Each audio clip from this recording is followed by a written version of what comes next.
দিনভর ক্লান্তি আর মানসিক চাপ কাটাতে প্রিয় পোষা প্রাণীর সঙ্গে সময় কাটান অনেকেই। উদ্দেশ্য মন প্রশান্তি হবে, দূর হবে ক্লান্তি।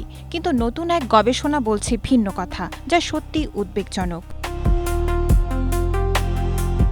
গবেষণায় বলা হচ্ছে, তীব্র মানসিক চাপের সময়ে পোষ্যের সঙ্গে বেশি মেলামেশা সবসময় স্বস্তি নাও দিতে পারে, বরং কিছু ক্ষেত্রে বিরক্তি ও নেতিবাচক অনুভূতি বাড়তে পারে।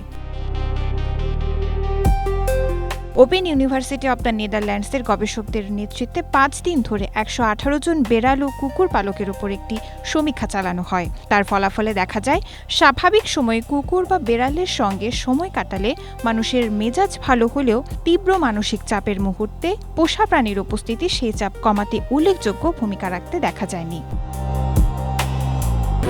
স্ট্রবেরি সুপার ডটেড ও ক্লাসিক ভ্যারিয়েন্টে সেন্সেশন জাগুক শিহরণ। তবে বেড়ালের ক্ষেত্রে চিত্রটি ছিল কিছুটা অন্যরকম।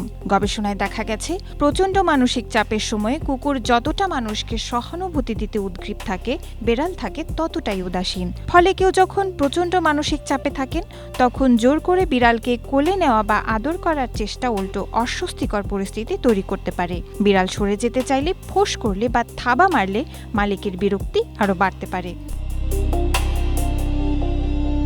পোষা প্রাণী হয়তো আপনার অফিসের সমস্যা কিংবা ব্যক্তিগত জীবনের কঠিন দিনটি এক মুহূর্তে বদলে দিতে পারবে না, কিন্তু তাদের সঙ্গে একাকিত্ব কমাতে এবং স্বাভাবিক সময়ে মানসিক ভালো লাগা বাড়াতে ভূমিকা রাখতে পারে। শেষ পর্যন্ত তাদের স্বাধীনভাবে ভালোবাসা প্রকাশের সুযোগ দেওয়াটাই হয়তো মানুষ ও পোষা প্রাণীর সম্পর্ককে আরও সুন্দর করে তুলবে।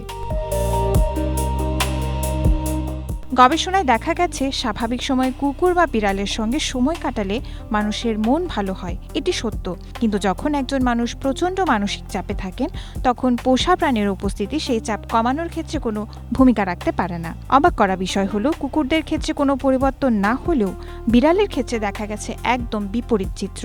তীব্র মানসিক চাপের মুহূর্তে বিড়ালের সঙ্গে যত বেশি মেলামেশা বা আদর করার চেষ্টা করা হয়েছে, মালিকের নেতিবাচক অনুভূতি ও বিরক্তি ততটাই বেড়েছে।